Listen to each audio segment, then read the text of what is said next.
c'est Electron Libre, j'espère que tout le monde va bien. On se retrouve aujourd'hui, nouvelle vidéo, première vidéo de l'année 2021. Et pour débuter cette nouvelle année, on commence directement dans la playlist Piscine Intex, remise en route de tout le bordel. Alors oui, je sais, c'est un peu tôt, on n'est que début mars. Je vous rassure, on va pas se baigner parce que pour ceux qui me connaissent, je suis ultra frileux. Mais on a énormément de nouveaux matos à présenter et des exclusivités. Ben oui, c'est Bibi qui va être le premier à présenter. Du coup, on commence la saison un peu plus tôt que d'habitude pour pouvoir avoir le temps de présenter tout le matos en avant-première et avant que la saison chaude commence pour que tout le monde puisse prendre connaissance du nouveau matos et éventuellement l'acquérir. Je rappelle que cette vidéo est en direct, que rien n'a été préparé lorsque l'on a fait la mise en hivernage fin d'année 2020, rien n'a été touché pendant la période d'hiver. On va donc faire la remise en route ensemble comme d'habitude. Aujourd'hui, on a de la chance, on est le 28 février 2021, il fait un super beau temps, c'est dimanche, donc on va se retrouver directement à l'extérieur dans la zone Piscine Intex afin de débâcher, enlever la sonitante, enlever la bâche d'hivernage, voir un petit peu l'état de l'eau, rebrancher tous les tuyaux, remonter un peu le niveau d'eau de la piscine et redémarrer tout l'ensemble. Dans cette vidéo, on ne fera pas la remise en route, sortie d'hivernage de la petite sonde de chez IoPool parce qu'il fait encore trop froid et je rappelle que cette petite sonde n'aime pas quand il fait en dessous de 15 degrés. Donc on attendra un petit peu pour la remise en route de IoPool. Dans cette vidéo, en espérant que l'eau de la piscine soit propre mais que le fond soit un petit peu sale, on ne passera pas l'aspirateur pour la première fois dans une remise en route. Pourquoi? Eh bien tout simplement parce que cette fois-ci, on va laisser toutes les petites merdouilles qu'il y aura au fond en espérant qu'il y en ait, parce que je rappelle que grâce à la sonitante, l'eau est quand même relativement propre. Donc on va laisser toutes les petites merdouilles au fond de la piscine, on ne passera pas l'aspirateur parce que j'attends en exclusivité le tout dernier robot de chez Intex à tester. Donc ça serait bien de le tester avec de la merde au fond, sinon ça sert à rien. Donc sans plus attendre et avec ce super soleil, on va directement dans la zone Piscine Intex pour la remise en route. C'est parti, on y va. C'est de l'autre côté. Truc de ouf comme il fait beau. Incroyable. Pas de vent, grand soleil, pas un nuage. Là, on est parti pour une petite séquence vidéo sympathique. Allez, je vous retourne la caméra. On arrive vers la piscine Intex. Alors, nous voilà dans la zone piscine Intex. Avant de commencer, on va répondre à une petite question qui a été posée régulièrement fin d'année. C'est au niveau de cette réparation un petit peu à l'arrache fait avec du blinderme. Alors rien à voir avec la solidité de la sonitante, c'est en fait un conflit entre un lézard et le chien qui ne comprend pas que quand le lézard passe dessous, il faut arrêter de lui courir après, de sauter contre la bâche. Donc voilà le pourquoi du comment ça s'est déchiré. C'est un conflit entre un lézard et mon chien. Je rappelle que rien n'a été touché depuis la mise en hivernage que l'on avait fait sur YouTube fin d'année 2020. Donc maintenant, on commence. Ouverture de la sonitante, on enlève les sangles à cliquer et on va enlever la bâche d'hivernage afin de voir qu'est-ce qui s'est passé dessous, si l'eau est toujours claire, s'il y a un peu de la merde au fond. Enfin bref, comment s'est passé cet hiver.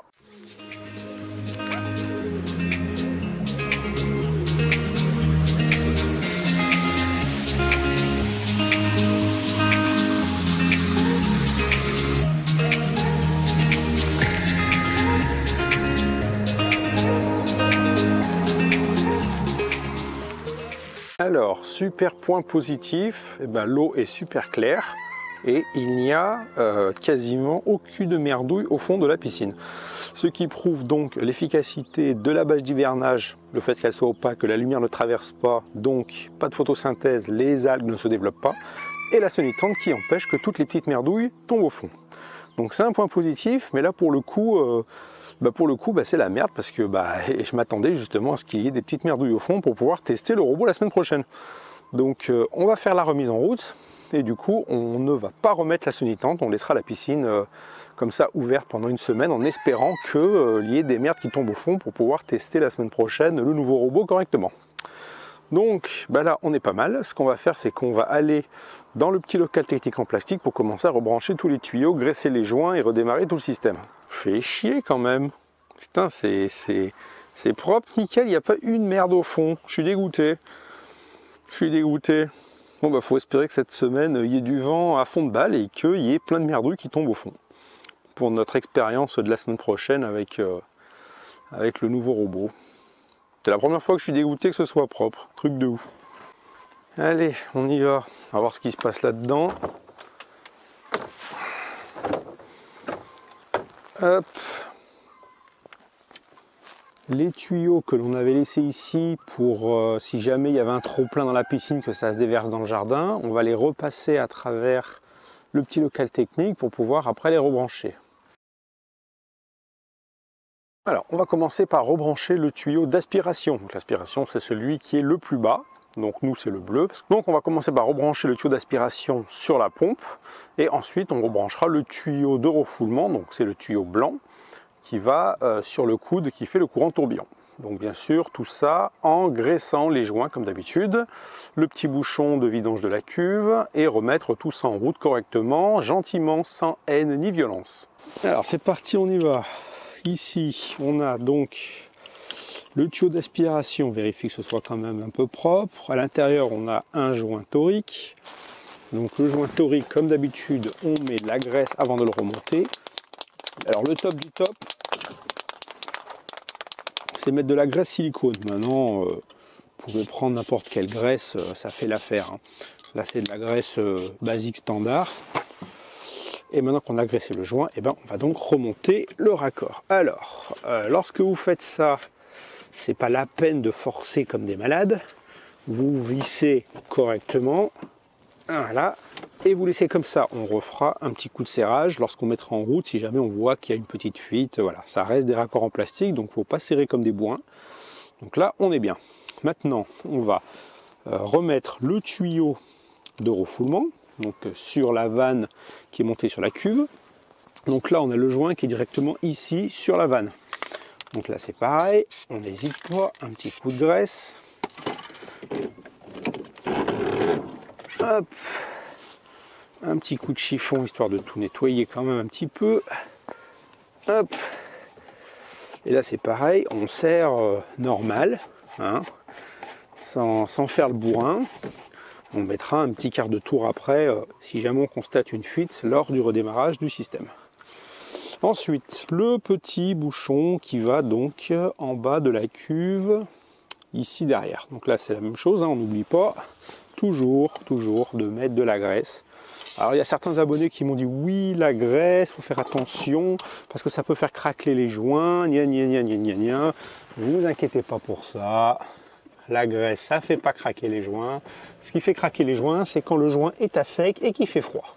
Donc n'hésitez pas à mettre de la graisse. Si vous voulez mettre de la super graisse, vous prenez de la graisse silicone de plomberie au rayon plomberie à Casto. Sinon vous prenez un peu n'importe quoi, ça fait très bien l'affaire aussi. Alors maintenant on a relié le tuyau d'aspiration sur la pompe. La pompe est reliée à la cuve sable. La cuve sable est reliée au refoulement ici qui va directement dans la piscine. Le petit bouchon de vidange en bas est refermé. Il nous reste les deux petits bouchons ici en bas qu'il ne faut pas oublier. Donc des bouchons qui existent aussi sur la pompe Intex. Donc c'est deux petits bouchons comme ça. Après vous avez toujours des bouchons en bas pour faire la vidange de la pompe. Donc là c'est une pompe de Chéri Jardin, il y en a deux ici. Mais quand c'est une Intex vous l'avez devant ou sur l'autre côté. Mais dans tous les cas vous avez toujours ce genre de bouchon. Avec comme d'habitude les petits joints toriques qui vont bien. Donc on y va, on graisse comme d'hab. Pas la peine de faire des économies de graisse. Hein. Il vaut mieux trop graisser que pas assez. Hop.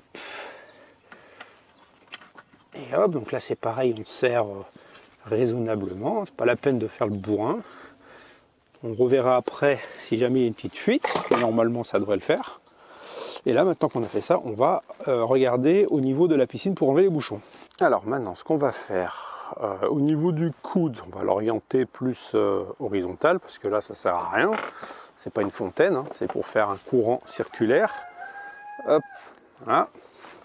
Et ici donc on va enlever le bouchon et remettre la petite grille pour l'aspiration. Donc là rien de compliqué, hop, on enlève le capuchon, on remet notre petite grille. Putain, l'eau elle est gelée, un truc de ouf. Voilà. Et maintenant, hop, on va remonter le niveau d'eau de la piscine pour que ça repasse bien dans tous les tuyaux d'aspiration jusqu'à la pompe et qu'on puisse relancer tout le système. Hop. Oh, le tuyau il est gelé, il est tout raide. Truc de ouf. Allez. Et en attendant, on va commencer le montage de la vidéo. Est-ce qu'on a déjà tourné? Là, on est pas mal. Le niveau d'eau est passé au-dessus du coude qui fait le tour en tourbillon. Donc là, on est bon. L'aspiration, du coup, forcément, elle est en dessous aussi. Donc là, on est bon. On va pouvoir refaire passer l'eau dans les tuyaux, re-remplir la cuve sable et pouvoir commencer à relancer un peu le système. Alors, avant de commencer à démarrer la pompe, on va dévisser ici pour pouvoir faire un appel d'air pour que l'eau de l'aspiration commence à arriver toute seule.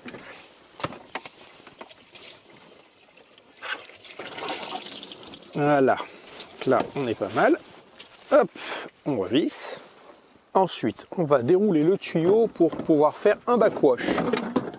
C'est bien de toujours faire un petit backwash avant de lancer la filtration, parce que du coup on ne sait pas ce qui s'est passé dans la cuve pendant l'hiver. Donc on s'était mis sur N pour l'hivernage, là on va se mettre sur backwash, tac, ici, et on va lancer la pompe.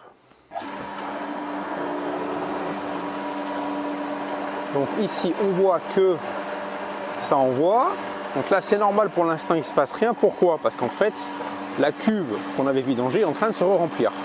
Donc là ça y est, c'est bon, c'est rempli.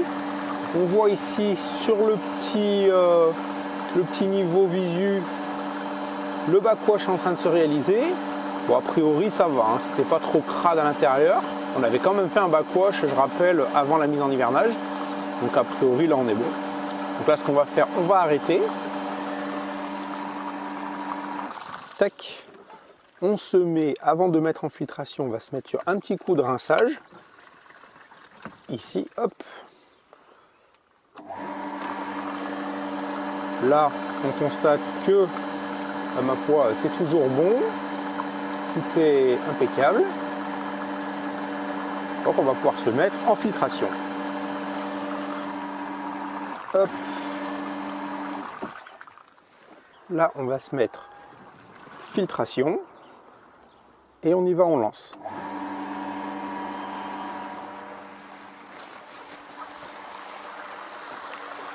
On constate que ça crache à mort, donc tout va bien. Le courant circulaire est en train de se former. On va re-ranger notre tuyau backwash pour pas que ça traîne.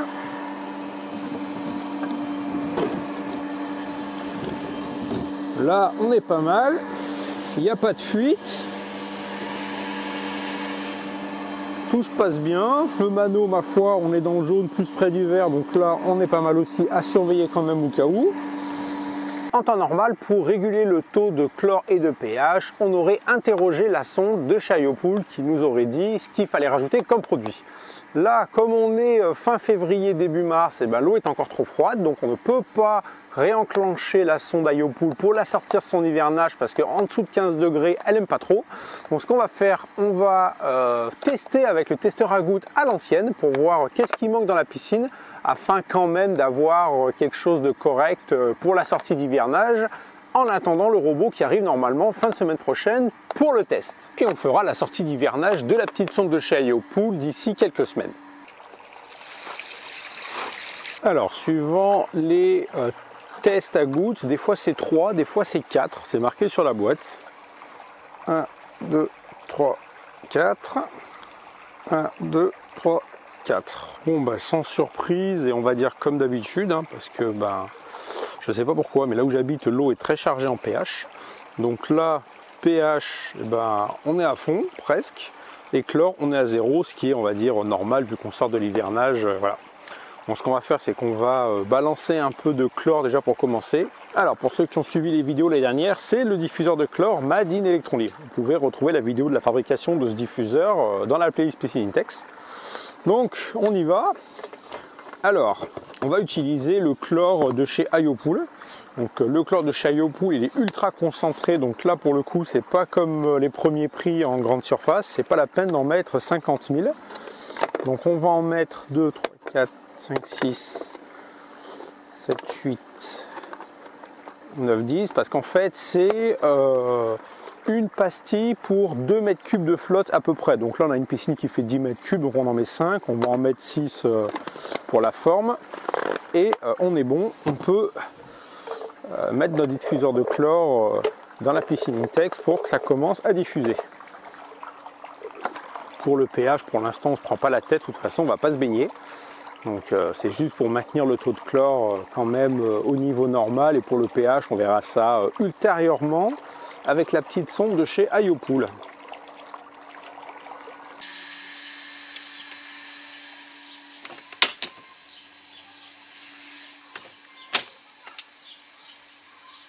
Donc voilà, la remise en route 2021 est terminée. Donc on s'y est pris un peu en avance parce que on a quand même pas mal de matos à présenter en exclusivité. Donc c'est bien que tout le monde prenne connaissance des nouveautés avant le début de la saison réelle pour que ceux qui veulent commander ou acquérir des nouveaux produits puissent avoir déjà leur idée avant.